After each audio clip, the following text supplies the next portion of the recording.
Morning everyone, myself Ashok Kumar Saini. हमारा YouTube channel Neelkanth nursing classes की तरफ से आपका हार्दिक अभिनंदन है। तो आज का हमारा जो डिस्कसिंग टॉपिक रहेगा वो रहेगा रिफ्लेक्सेज। ये रिफ्लेक्सेज एक न्यूबॉर्न बेबी में देखने को मिलते हैं, ठीक है, जो कि हम देखा जाए तो किसमें इसको असेस करते हैं, न्यूरोलॉजिकल असेसमेंट फॉर न्यूबॉर्न। यानी कि जो ये रिफ्लेक्सेज है ये किसके अंदर आएंगे, जो न्यूरोलॉजिकल असेसमेंट ऑफ न्यूबॉर्न। जब हम बच्चे का न्यूरोलॉजिकल असेसमेंट करेंगे उसके अंदर हम क्या करेंगे, रिफ्लेक्सेज को देखेंगे, ठीक है। तो हम देखते हैं कि रिफ्लेक्सेज होते क्या हैं, यानी बच्चों में रिफ्लेक्सेज होते क्या हैं।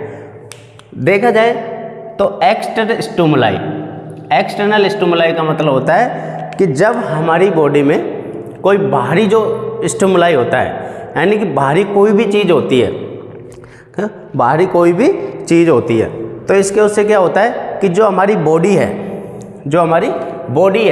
वो इस स्टिमुलाई के प्रति क्या रेस्पॉन्ड कर रही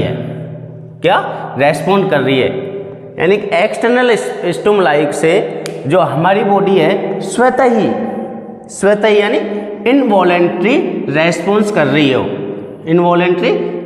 कर रही है, उसे क्या कहते हैं अपन, रिफ्लेक्सेज कर रहे हैं। यानी कि सही तरीके से देखा जाए तो हमारी बॉडी एक्सटर्नल स्टिमुलाई के प्रति जो इनवॉलेंट्री रेस्पॉन्स कर रही है, स्वतः ही रेस्पॉन्स कर रही है, उसे हम क्या कहेंगे, रिफ्लेक्सेज कहेंगे, ठीक है। वैसे ये जो भी रिफ्लेक्सेज अपन असेसमेंट करते हैं रिफ्लेक्सेज का, वो कब करते हैं, फिजिकल असेसमेंट के बाद, ठीक है। अगर रिफ्लेक्सेज को अगर देखा जाए तो ये ड्यूरेशन के आधार पे, यानी कि अवधि के आधार पर दो प्रकार से बांटा गया है। जो फर्स्ट रिफ्लेक्सेज है वो क्या है, प्रोटेक्टिव रिफ्लेक्सेज। प्रोटेक्टिव का मतलब क्या होता है, यानी कि हमारी जो बॉडी की सुरक्षा के प्रति जो भी रिफ्लेक्स आता है उसे हम क्या कहेंगे, प्रोटेक्टिव रिफ्लेक्स। प्रोटेक्टिव रिफ्लेक्स है, ये क्या करता है, जो हमारी बॉडी है उसमें वोल लाइफ प्रेजेंट रहता है, यानी कि जीवन पर्यंत प्रेजेंट रहता है। यानी कि हमारी बॉडी जब तक हम जिएंगे तब तक हमारी बॉडी के साथ साथ ये प्रेजेंट रहेगा, प्रोटेक्टिव रिफ्लेक्स। दूसरा जो रिफ्लेक्स है वो है प्रिमिटिव रिफ्लेक्स। यह प्रिमिटिव रिफ्लेक्स क्या है, ये हमारी जैसे जैसे बच्चे की एज बढ़ती जाती है, जैसे कि चाहे वीकली हो यानी कि साप्ताहिक या महीनेवार, तो ये धीरे धीरे क्या हो जाता है, विलुप्त हो जाता है। जो प्रिमिटिव रिफ्लेक्स है वो अपने जीवन पर्यंत तक उपस्थित नहीं रहते हैं, ठीक है। तो ये हो गया प्रोटेक्टिव रिफ्लेक्स और प्रिमिटिव रिफ्लेक्स, किसके आधार पर, अवधि के आधार पर। आगे हम देखें तो बेस्ड ऑन बॉडी ऑर्गन, जो हम दोबारा इसका वर्गीकरण कर रहे हैं या वापस इसको हम करेंगे तो किसके आधार पर करेंगे, बॉडी ऑर्गन्स के आधार पर इनका वर्गीकरण करेंगे। तो बॉडी के आधार पर हम देखें, अंगों के आधार पर हम देखें तो रिफ्लेक्स है दो टाइप के दिए गए। पहला जो रिफ्लेक्स है लोकलाइज रिफ्लेक्स, ठीक है। लोकलाइज रिफ्लेक्स क्या होता है, लोकलाइज जो रिफ्लेक्स होता है वो इसमें क्या करते हैं, जो हमारा जो एक्सटर्नल स्टिमुलाई है, ठीक है, यानी कि बाहरी जो भी स्टिमुलाई है उसके प्रति अपने बॉडी के क्या करते हैं, जो एक ही ऑर्गन क्या करता है, रेस्पॉन्ड करता हो। यानी कि कोई बाहरी स्टिमुलाई आ रहा है और हमारी बॉडी उसके रेस्पॉन्स में क्या कर रही है यार, उसके रेस्पॉन्स में जवाब देगी। लोकलाइज रिफ्लेक्सेज के अंदर क्या होगा कि एक ही बॉडी का ऑर्गन उसमें रिप्लाई करेगा। यानी कि जैसे कि मान लो कोई अपन उदाहरण के तौर पे ले, तो यानी कि कोई बाहरी स्टिमुलाई आ रहा है और अचानक हमारी आंख के सामने आ रहा है, कोई फ्लैश लाइट ले लो या फिर कोई अदर कोई उपकरण, कोई भी इंस्ट्रूमेंट ले लो, अगर अचानक हमारी आंखों के सामने आ रहा है तो इसमें हमारी बॉडी नहीं, केवल और केवल आंखें ही रेस्पॉन्ड करेगी, या तो आंखें बंद हो जाएगी या फिर आंखें एकदम ऐसे चौंक जाएगी। तो इसमें देखा जाए तो लोकलाइज में रेस्पॉन्ड कर रही है अपनी बॉडी का ऑर्गन सिर्फ एक, ठीक है। दूसरा हम रिफ्लेक्सेज देखें तो होता है मास रिफ्लेक्सेज। मास रिफ्लेक्सेज में क्या होता है कि मास रिफ्लेक्सेज में जो भी एक्सटर्नल स्टिमुलाई होता है उसके प्रति हमारी बॉडी के एक से ज़्यादा बॉडी ऑर्गन क्या करें, रेस्पॉन्स करें। एक से ज़्यादा का मतलब जैसे कि मान लो हम पैदल चल रहे हैं और हम किसी भी चीज़ से अगर ऐसे ठोकर खा के हम अगर नीचे गिर रहे हैं तो हमारे बॉडी का एक से ज़्यादा ऑर्गन यानी कि हाथ भी उसमें काम करेंगे और पैर भी उसमें काम करेंगे। तो यानी कि एक से ज़्यादा ऑर्गन अगर हमारे रिफ्लेक्सेज में काम आ रहे हैं, रेस्पॉन्स कर रहे हैं, तो वो क्या कहलाता है? मास रिफ्लेक्सेज। अब हम देखेंगे ये जो भी है लोकलाइज रिफ्लेक्स और मास रिफ्लेक्सेज ये अब कब करते हैं? जब फिजिकल असेसमेंट हो जाने के बाद। फिजिकल असेसमेंट के बाद हम क्या करते हैं? यह असेसमेंट करते हैं। असेसमेंट यानी फिजिकल असेसमेंट में क्या करेंगे अपन? जैसे कि मान लो कि ऑब्जर्वेशन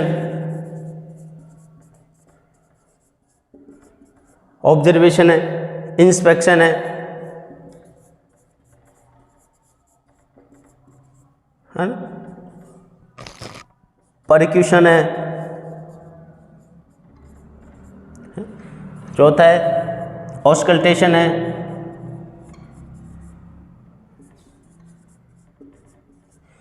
क्योंकि हम फिजिकल असेसमेंट के बाद क्यों करेंगे?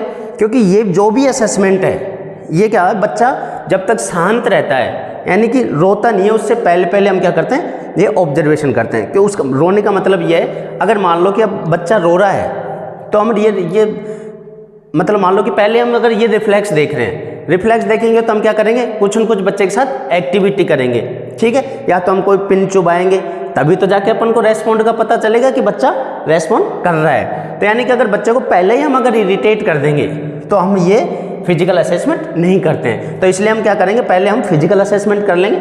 जैसे मान लो का ऑब्जर्वेशन कर रहे हैं, ऑब्जर्वेशन में क्या देखने करते हैं कि हम बच्चे की एक फिजिकली क्या करते हैं? अपीयरेंस देखते हैं, यानी कि बॉडी का। जैसे कि ऑब्जर्वेशन में अपन क्या करेंगे? जैसे कि हम स्किन देख रहे हैं, ठीक है? स्किन कैसी है, स्किन का कलर देख रहे हैं, ठीक है? उसका हम देख रहे हैं। इसके बाद हम इंस्पेक्शन कर रहे हैं। इंस्पेक्शन में अगर कहीं परक्यूशन कर रहे हैं, ऑस्कल्टेशन कर रहे हैं। ऑस्कल्टेशन में क्या बच्चा शांत रहना चाहिए, क्योंकि हम उसकी हार्ट बीट या लंग्स की जो भी बीटें होती है वो अपन सुनते हैं, ठीक है? ऑस्कल्टेशन।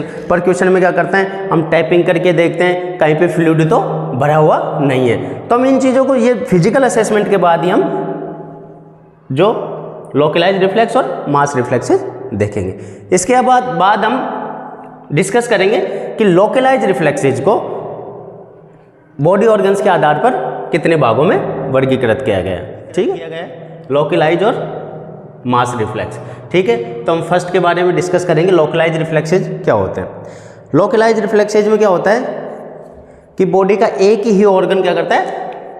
रिप्लाई देता है, ठीक है? तो हम बॉडी के ऑर्गन जैसे कि रिलेटेड टू आई, हम आँख के ऊपर डिस्कस करते हैं कि आँख के कौन कौन से रिफ्लेक्सेज है और वो कैसे रेस्पॉन्स कर रही है आँख, ठीक है? तो फर्स्ट हम देखें तो रिलेटेड टू आई में ब्लिंकिंग या कॉर्नियल रिफ्लेक्स। ब्लिंकिंग या कॉर्नियल रिफ्लेक्स। ब्लिंकिंग रिफ्लेक्स क्या होता है? जब हम कोई भी स्टिमुलाई मतलब जैसे कि फ्लैश लाइट, क्या फ्लैश लाइट या फिर कोई भी उपकरण अचानक से सडनली क्या करते हैं? सडनली हम क्या करेंगे? आँख के सामने लाएंगे। आँख के सामने लेने से क्या होता है? अचानक जो स्टिमुलाई है, फ्लैश लाइट है, कोई भी उपकरण है, उसके प्रति हमारी आँख रेस्पॉन्ड करेगी, यानी कि वो अचानक एकदम बंद हो जाएगी। यानी कि हम कोई भी अचानक फ्लैश लाइट जलाई या फिर दूर से हमने कोई उपकरण फेंका तो उसके रेस्पॉन्ड में हमारी ये आँखें क्या करेगी? एकदम क्लोज हो जाएगी। यानी ब्लिंकिंग रिफ्लेक्स और कॉर्नियल रिफ्लेक्स में क्या देखने को मिलता है? जब कोई बाहरी जो भी स्टिमुलाई, कोई उपकरण या वस्तु या फ्लैश लाइट हम अचानक से अगर आंखों के सामने लाते हैं तो आंखें क्या करने लग जाती है? ब्लिंकिंग करने लग जाती है, अचानक बंद हो जाती है। तो हम उसको क्या कहेंगे? ब्लिंकिंग रिफ्लेक्स या कॉर्नियल रिफ्लेक्स, ठीक है? दूसरा रिफ्लेक्स देखें तो पैपुलरी रिफ्लेक्स। पैपुलरी रिफ्लेक्स का क्या होता है? पैपुलरी रिफ्लेक्स में क्या होता है? अचानक से या फिर ऐसे जैसे कि मान लो कि हम आंखें दिखाने गए तो डॉक्टर है जो एकदम आंखों में रोशनी डाल के देखता है, लाइट जोड़ के देखता है, लाइट जला के। तो इसमें क्या होता है कि जो हमारी पैपुलरी है, जो पुतलियाँ हैं, वो क्या हो जाती है? सिकुड़ जाती है। तो इसमें क्या देखने को मिलता है कि जब हम आंखों में अगर फ्लैश लाइट डालते हैं, फ्लैश लाइट क्या करते हैं, डालते हैं, तो हमारी जो भी क्या होती है, जो प्यूपिल होती है, प्यूपिल क्या हो जाती है, सिकुड़ जाती है, सिकुड़ जाती है। यानी कि प्यूपिलर रिफ्लेक्स में क्या होता है कि जब भी हमारी आंख के सामने क्या करते हैं, फ्लैश लाइट डालने पर हमारी आंख की जो पुतलियाँ होती है, प्यूपिल होती है, तो क्या हो जाती है, सिकुड़ जाती है, तो उसको हम क्या कहेंगे, पैपुलरी रिफ्लेक्स। ठीक है। तीसरा हम अगर डिस्कस करें तो डॉल साइज। डॉल साइज का मतलब क्या होता है कि गुड़िया जैसी आंखें। ठीक है। इसमें क्या होता है, इस रिफ्लेक्स में देखें तो हम क्या करते हैं, जैसे भी हमारी गर्दन है, इसको हम लेफ्ट या राइट दोनों साइड घुमा के देखेंगे, उस टाइम पे क्या होता है, जो आंखें है वो क्या रहती है, स्थिर रहती है, चाहे हम गर्दन को लेफ्ट लें या राइट लें। लेकिन ऐसी सिचुएशन में जो आंख है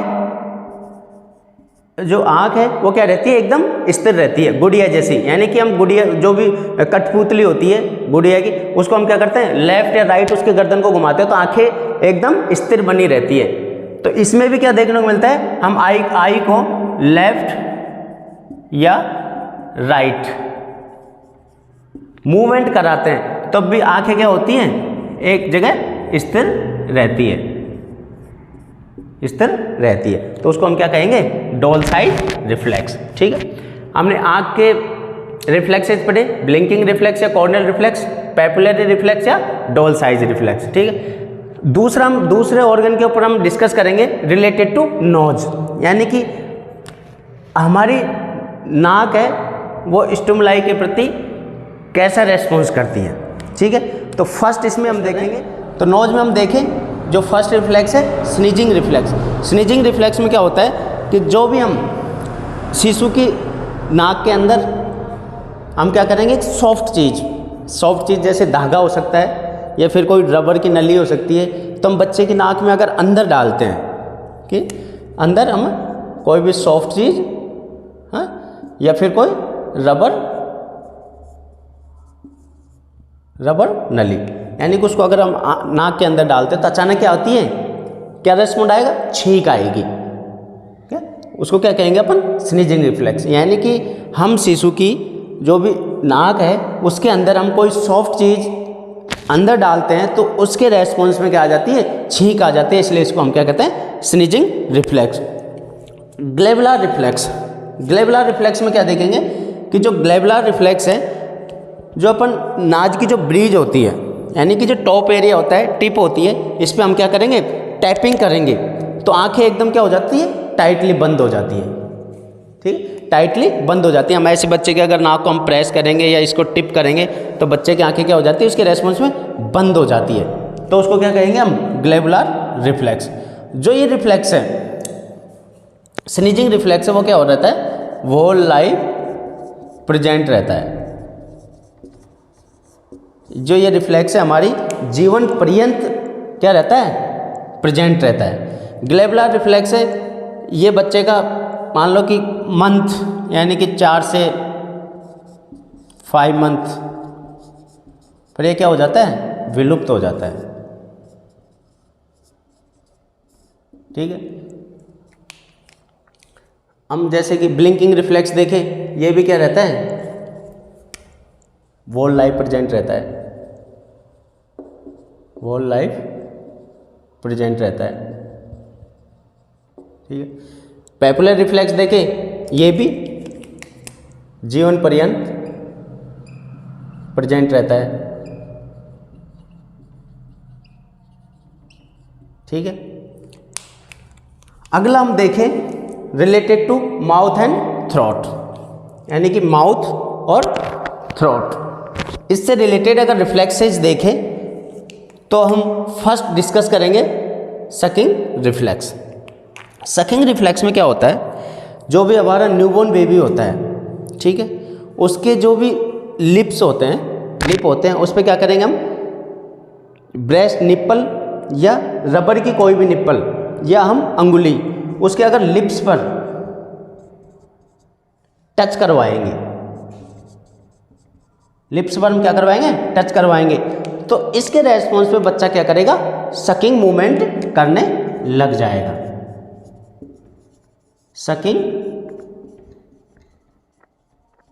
सकिंग मूवमेंट करने लग जाएगा।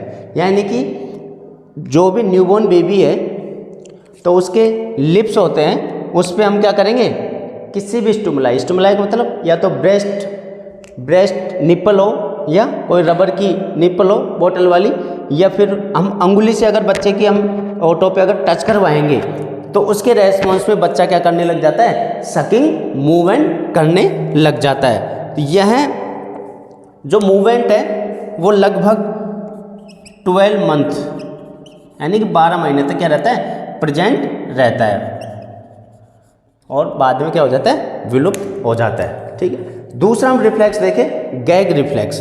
ठीक है, गैग रिफ्लेक्स में क्या होता है कि जो भी हम कोई भी वस्तु, तो हम क्या करेंगे, जो हमारा पोस्टीरियर जो एरिया होता है, जो हमारा पोस्टीरियर फेरिंग्स होते हैं, वहाँ तक हम अगर डालते हैं, जैसे कि मान लो कोई अपन करते हैं कि कोई रबर नली है, ठीक है, रबर नली को हमने कहाँ तक डाल दिया, गले तक डाल दिया, पोस्टीरियर फेरिंग्स तक डाल दिया, या फिर हमने अंगुली डाल दी वहाँ तक, तो उसके रेस्पॉन्स में क्या देखने को मिलता है कि उबकारी टाइप में हमको आती है, यानी कि उल्टी टाइप में हमको होने लग जाता है। जैसे कि हम क्या करते हैं, सक्शन कर रहे हैं, ठीक है, सक्शन करेंगे तो हम या तो माउथ से डालेंगे रबर नली को या नोज से डालेंगे, तो कहाँ तक जाएगी वो, पोस्टीरियर फेरिंग्स तक, गले तक जाएगी। तो गले तक अगर हमने रबर नली डाली तो उसके रेस्पॉन्स में अपन को क्या आएगा, उल्टी टाइप में उबाक आएगी। ठीक है, उबाक देखने को मिलेगी गैग रिफ्लेक्स में, तो इसको हम क्या कहेंगे, गैग रिफ्लेक्स। यानी कि कोई भी हम वस्तु के रूप में क्या हो सकता है, सक्शन नली भी हो सकती है, अपनी अंगुली भी हो सकती है, अगर हम माउथ या नोज की सहायता से अगर डाल रहे हैं और उसके रेस्पॉन्स में क्या आ रही है, उबकाई आती है, तो उसको हम क्या कहेंगे, गैग रिफ्लेक्स कहेंगे। ठीक है, जो ये रिफ्लेक्स है ये भी हमारा क्या रहता है, वो लाइफ प्रेजेंट रहता है, होल लाइफ यानी जीवन पर्यंत यह प्रेजेंट रहता है। ठीक है, इसके बाद हम डिस्कस करेंगे रूटिंग रिफ्लेक्स, यानी कि रूटिंग रिफ्लेक्स होता क्या है। रूटिंग रिफ्लेक्स अगर देखा जाए तो हम सकिंग रिफ्लेक्स में तो क्या किया था कि जो ब्रेस्ट निप्पल है या बोतल निप्पल है उसको हम क्या कर रहे थे, बच्चे के लिप्स पे टच करवा रहे थे। लेकिन जो रूटिंग रिफ्लेक्स है इसमें क्या करेंगे, जो भी लिप्स हैं उसके जो कॉर्नर होते हैं या गाल होते हैं, उस पर कोई भी वस्तु में, चाहे ब्रेस्ट निप्पल मान लो, चाहे हम अपनी अंगुली, उसको हम क्या करेंगे, टच करवाएंगे, यानी कॉर्नर पे हम क्या करवा रहे हैं, टच करवा रहे हैं।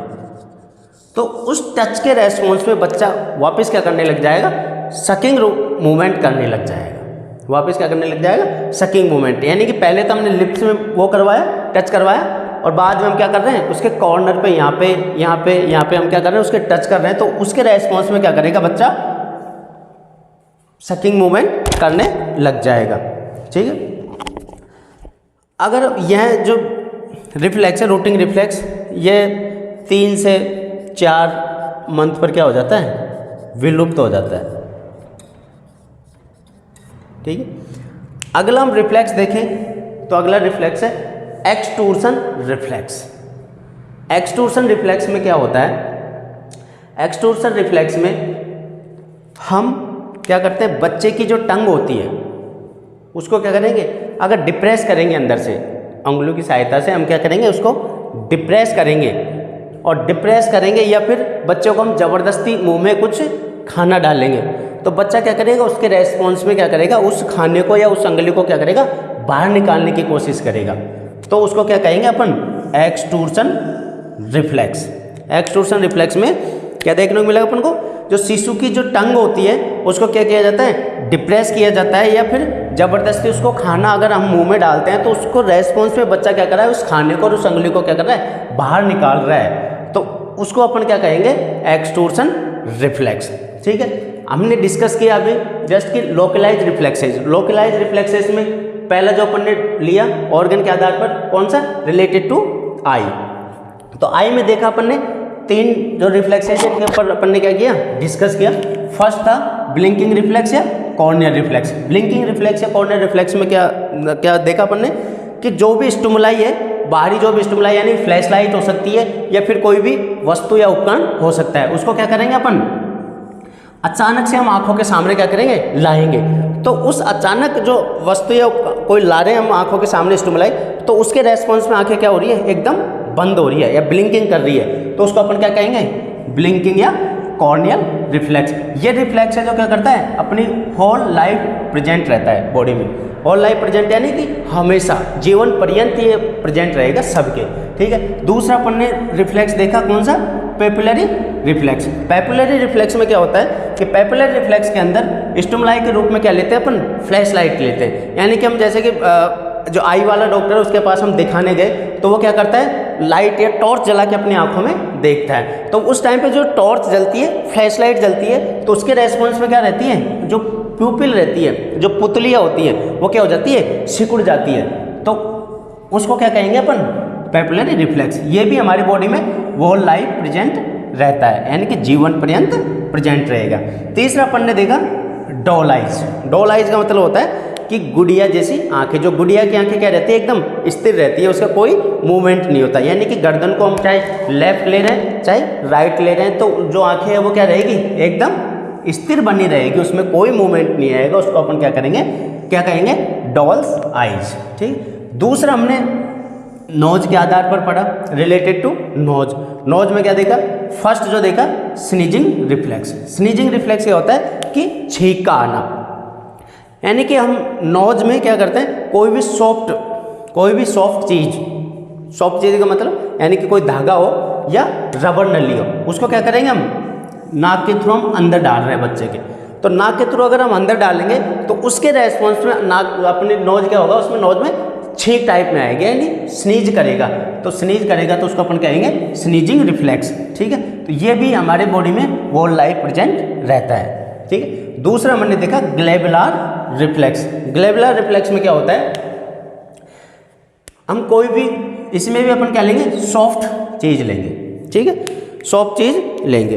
तो इसमें क्या देखने को मिलेगा अपन को, अपन जो शिशु की नाक होती है, नाक पे अपन क्या कर रहे हैं, किसी भी स्टिमुलाई से अपन क्या कर रहे हैं, यानी कि नाक की जो ब्रिज होती है उसको अपन टैप कर रहे हैं। टैप करेंगे बार बार, तो टैप करने से क्या होगा, बच्चे की आंखें एकदम टाइटली बंद हो जाएगी, तो उसको अपन क्या कहेंगे, ग्लेबुलर रिफ्लेक्स। ये भी जो रिफ्लेक्स है वो कितने 3 से 4 महीने तक ये क्या रहता है, प्रेजेंट रहता है, और बाद में क्या हो जाता है, विलुप्त हो जाता है। थर्ड अपन ने डिस्कस किया related to mouth and nose, ठीक, माउथ या throat, sorry.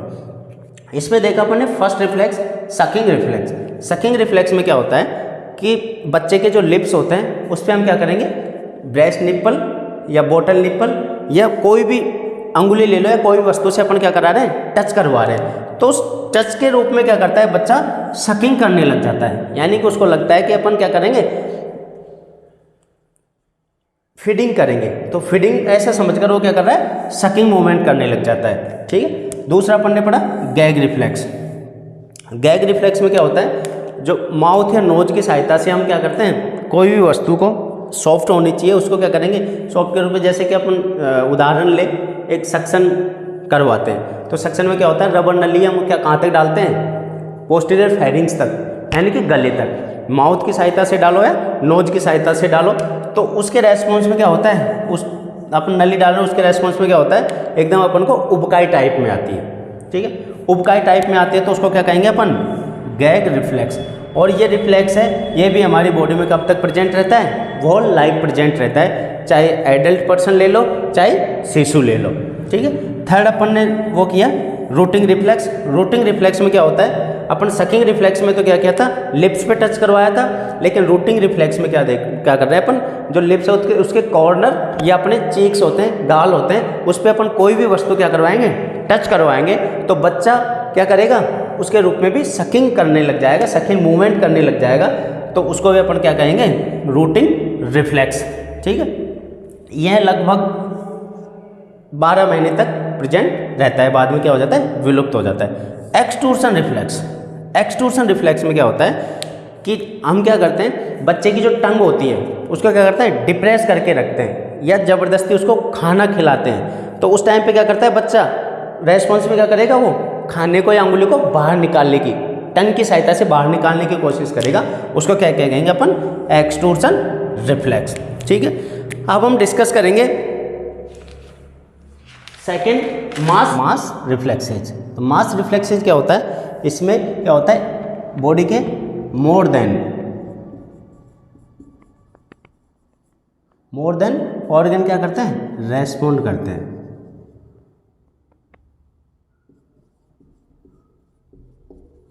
More than organ क्या करते हैं, रेस्पॉन्ड करते हैं स्टिमुलाई के प्रति। तो इसमें हम फर्स्ट देखेंगे पैराशूट रिफ्लेक्स। पैराशूट का मतलब आप जानते ही हो कि अगर हम मान लो कि कहीं से भी एरोप्लेन या हेलीकॉप्टर की सहायता से हम क्या करते हैं, ऊपर से जंपिंग करते हैं, और जंपिंग करते टाइम क्या होता है, पैराशूट एकदम ओपन होता है, ऊपर से ओपन होगा और हमारे हाथ पैर क्या हो जाते हैं, एकदम फैल जाते हैं। ठीक है, तो पैराशूट में देखा जाए तो अपन क्या करेंगे कि जैसे कि मान लो अपन पैदल चल रहे हैं, पैदल चलते चलते मान लो किसी भी वस्तु से हम क्या कर रहे हैं, ठोकर खा के अपन नीचे गिर रहे हैं, तो उसके रेस्पॉन्स में बॉडी क्या करेगी, एकदम अपनी, जैसे कि हाथ है, हाथ खुल जाएंगे, पैर एकदम खुल जाएंगे, यानी कि अपनी स्वयं के क्या करेगी, प्रोटेक्शन करेगी। तो इसका क्या कहेंगे अपन, पैराशूट रिफ्लेक्स। पैराशूट रिफ्लेक्स में क्या होता है कि अगर जो बेबी होता है, बेबी को अपन क्या करते हैं, सुपाइन पोजीशन में लिटा के एकदम, जैसे कि पैर और ये गर्दन, इसके नीचे अपन हाथ लगा के बच्चे को ऐसे करके एकदम नीचे की साइड लेके आते हैं, तो बच्चे के हाथ पैर क्या हो जाते हैं, एकदम ओपन हो जाते हैं, खुल जाते हैं। ठीक है, तो उसको क्या कहेंगे अपन, पैराशूट रिफ्लेक्स। ये रिफ्लेक्स है हमारी बॉडी में वो लाइफ प्रेजेंट रहता है।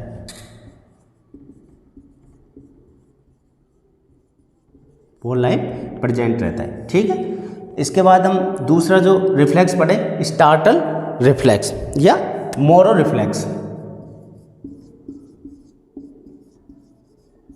स्टार्टर रिफ्लेक्स या मोरो रिफ्लेक्स, इसमें क्या होता है कि जो स्टार्टर रिफ्लेक्स होता है, इसमें क्या करेंगे कि अचानक से अपन, यानी कि सडनली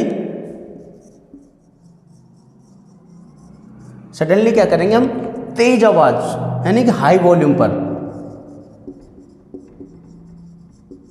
यानी कि हम तेज आवाज एकदम अचानक बच्चे के पास आके करेंगे, तो वो क्या कर जाता है, अचानक से चौंक जाता है, और चौंकेगा तो क्या करेगा, उसके जो हाथ है एकदम खुल जाएंगे, और जो उसकी अंगुलियां और टंग क्या हो जाता है, एकदम सी शेप में आ जाता है। यानी कि एकदम अगर बच्चा सो रहा है और सोते के साथ साथ हम अचानक क्या करेंगे, हाई वॉल्यूम पर आके उसको डराएंगे, चौंकाएंगे, तो बच्चा क्या हो जाएगा, एकदम चौंक जाएगा, और हाथ उसके अपनी जो बॉडी है उससे क्या हो जाएंगे, दूर हो जाएंगे, और अब जो अंगुली और अंगूठा है एकदम सी शेप में हो जाएंगे।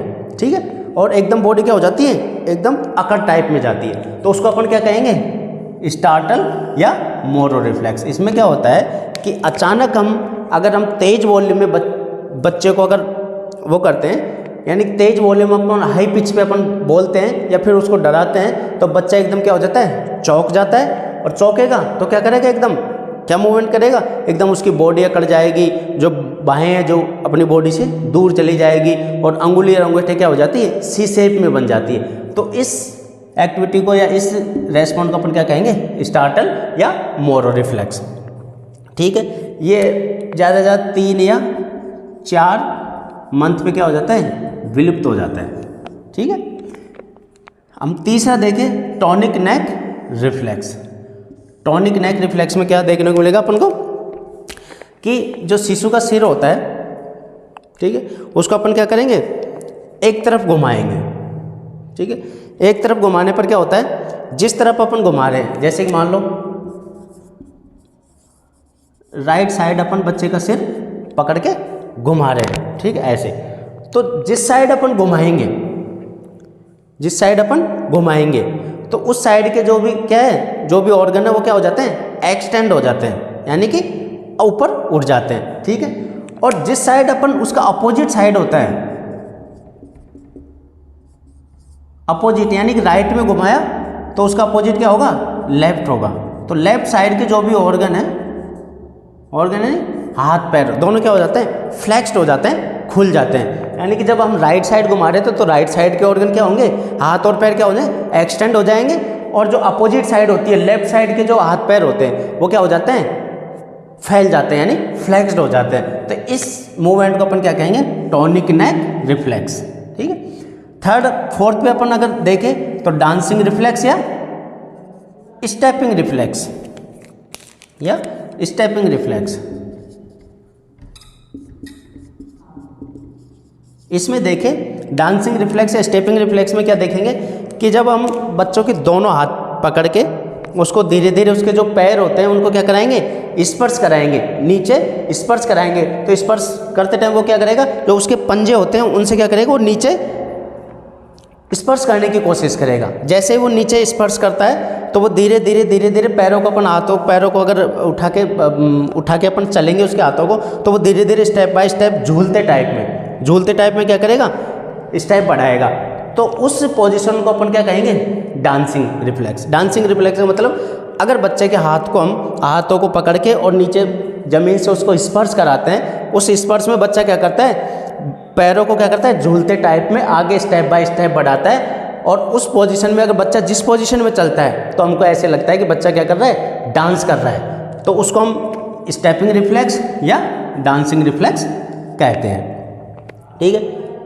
ये रिफ्लेक्स है, ये भी 5 या 6 मंथ तक ही क्या रहते हैं, प्रेजेंट रहते हैं, उसके बाद ये विलुप्त हो जाते हैं। ठीक है। अब अपन डिस्कस करें, अगले रिफ्लेक्स है क्रैवलिंग रिफ्लेक्स। क्रैवलिंग का मतलब आप जानते ही हो कि रेंगना, यानी कि बच्चे को पेट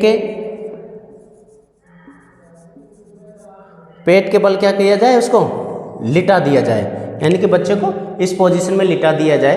तो वो क्या अपने जो भी हाथ होते हैं, हाथ और पैर की सहायता से क्या करने की कोशिश करेगा, वो रेंगने की कोशिश करेगा, यानी क्रैवलिंग करने की कोशिश करेगा। और उस कोशिश को अपन क्या कहेंगे, क्रैवलिंग रिफ्लेक्स। यानी कि बच्चे को पेट के बल लिटाने पर बच्चा है जो हाथ और पैर की सहायता से आगे खिसकने की कोशिश करेगा। यानी कि जब जैसे कि जो सांप है वो क्या करता है, क्रैवलिंग करता है, वो भी ऐसे टेढ़ा मेढ़ा होके चलता है। तो उस पोजीशन को अपन क्या कहेंगे, क्रैवलिंग रिफ्लेक्स। ठीक है। हम पढ़ रहे हैं मास रिफ्लेक्स के बारे में डिस्कस किया। मास रिफ्लेक्स क्या होता है कि मास रिफ्लेक्स में क्या होता है, जो हमारी बॉडी है वो स्टिमुलाई के प्रति क्या करेगी, रेस्पॉन्ड करेगी। और उस रेस्पॉन्ड में क्या करेगा, बॉडी के एक से अधिक ऑर्गन क्या कर रहे हैं, वर्क कर रहे हैं। उसको क्या कहेंगे अपन, मास रिफ्लेक्सेस। मास रिफ्लेक्स में टाइप को अगर अपन देखें तो पहला है जो पैराशूट रिफ्लेक्स। पैराशूट में क्या होता है, हमारी बॉडी है वो प्रोटेक्शन करने के लिए क्या करेगी, रेस्पॉन्ड करेगी। यानी कि हम अगर बच्चा है, बच्चे को अपन क्या करेंगे, जैसे कि अपनी गोद में उठा के या सुपाइन पोजीशन में लेके बच्चे को अचानक से हम अगर नीचे की ओर ले जाते हैं तो बच्चा अपने प्रोटेक्शन में क्या करेगा, अपने हाथ और पैर दोनों खोल देता है। जैसे कि मान लो कि अपन कहीं जंपिंग कर रहे हैं, कहीं हाई हिल एरिया से अपन क्या कर रहे हैं, जंपिंग कर रहे हैं। और उस जंपिंग में क्या करें, पैराशूट का अपन इस्तेमाल कर रहे हैं। पैराशूट क्या होता है, जैसे ही अपन वहाँ से जंपिंग करेंगे और थोड़े से नीचे आता है, बटन प्रेस करते हैं पैराशूट में, तो पैराशूट अपने आप ओपन हो जाता है। तो ठीक है, उसमें वो पैराशूट और एक यहाँ पे पैराशूट जो अपनी बॉडी क्या कर रही है, प्रोटेक्ट कर रही है, बचाने के लिए अपनी बॉडी को, कि अपन पैदल चलते चलते किसी भी वस्तु से टकराने पर अपन क्या करते हैं, गिर रहे हैं, तो अपनी बॉडी को सुरक्षा रखने के लिए अपने हाथ क्या होता है, अपना आप खुल जाते हैं। तो उसको क्या कहेंगे अपन, पैराशूट रिफ्लेक्स है, जो कि क्या होता है, ये हमारी बॉडी में होल लाइफ प्रेजेंट होता है, यानी कि जीवन पर्यंत प्रेजेंट रहता है। उसके बाद अपने अगला रिफ्लेक्स देखा स्टार्टर रिफ्लेक्स या मोरो रिफ्लेक्स। इसमें क्या देखने को मिलता है, अचानक से अपन क्या करते हैं कि बच्चे को अपन तेज आवाज़ करते हैं बच्चे के पास आके, तो उस तेज आवाज़ से क्या होता है, बच्चा एकदम चौंक जाता है। बच्चा क्या करेगा, चौंक जाता है, और चौंकने के साथ साथ वो क्या करेगा, उसकी बॉडी एकदम क्या हो जाएगी, अकड़ जाएगी, और अकड़ेगी तो अचानक उसके हाथ क्या हो जाएंगे, अपनी बॉडी से दूर चले जाएंगे, यानी उसकी भुजाएं बॉडी से दूर जाएगी। उसके बाद क्या करेगा बच्चा, उसके हाथ की जो अंगुलियां और अंगूठा है उसको वो सी शेप में आ जाएगा, यानी कि अचानक वो चमकेगा तो उसको क्या कहेंगे अपन, मोरो रिफ्लेक्स। हाँ, ये भी हमारी बॉडी में क्या रहता है, बच्चे की बॉडी में 3 से 4 महीने तक क्या करेगा, प्रेजेंट रहता है, उसके बाद विलुप्त हो जाता है। इसके बाद आता है टॉनिक नेक रिफ्लेक्स। टॉनिक नेक रिफ्लेक्स में क्या होता है कि जब हम बच्चे को के सिर को अपन राइट या लेफ्ट मूव कराते हैं, तो यानी कि अगर हम बच्चे को लेफ्ट मूव करा रहे हैं, ठीक है, अगर बच्चे को हम क्या कर रहे हैं, लेफ्ट उसकी गर्दन को क्या कर रहे हैं, मूव करा रहे हैं, तो उस लेफ्ट में क्या होगा, लेफ्ट कराएंगे तो लेफ्ट साइड के जो भी ऑर्गन है, ऑर्गन का मतलब हाथ और पैर वो क्या हो जाएंगे, एक्सटेंड हो जाएंगे। एक्सटेंड का मतलब थोड़े से ऊपर उठ जाते हैं, ठीक है। उसकी अपोजिट साइड, जो भी अपोजिट साइड के ऑर्गन है, यानी कि लेफ्ट अपन ने गर्दन को मूव कराया तो उसके अपोजिट कौन सी रहेगी, राइट साइड। और राइट साइड के जो भी हाथ पैर है वो क्या हो जाते हैं, फ्लेक्स्ड हो जाते हैं, फैल जाते हैं। उस मूवमेंट को अपन क्या कहेंगे, टॉनिक नेक रिफ्लेक्स। इसके बाद में अपन अगला जो रिफ्लेक्स है, डांसिंग रिफ्लेक्स या स्टेपिंग रिफ्लेक्स। इसमें क्या देखने को मिलता है कि बच्चे की जो भी हम करते हैं ना, पैदल चलाते हैं, बच्चों को पैदल चलाने की कोशिश करते हैं, तो उसके दोनों हाथों को पकड़ के अपन क्या करेंगे, ज़मीन से इसको स्पर्श कराएंगे, टेबल से स्पर्श कराएंगे, तो बच्चा स्पर्श करके क्या करेगा, स्टेप बाय स्टेप आगे बढ़ने की कोशिश करेगा। वो भी किस पोजीशन में, एकदम झूलते झूलते पोजीशन में। तो हमको क्या लगेगा कि बच्चा क्या कर रहा है, डांस कर रहा है। उसको क्या कहेंगे अपन, डांसिंग रिफ्लेक्स या स्टेपिंग रिफ्लेक्स, ठीक है। ये जो रिफ्लेक्स है 5-6 महीने पे, 7 महीने पे क्या हो जाता है, विलुप्त हो जाता है, ठीक है। अगला जो रिफ्लेक्स है वो कौन सा है, क्रेवलिंग रिफ्लेक्स।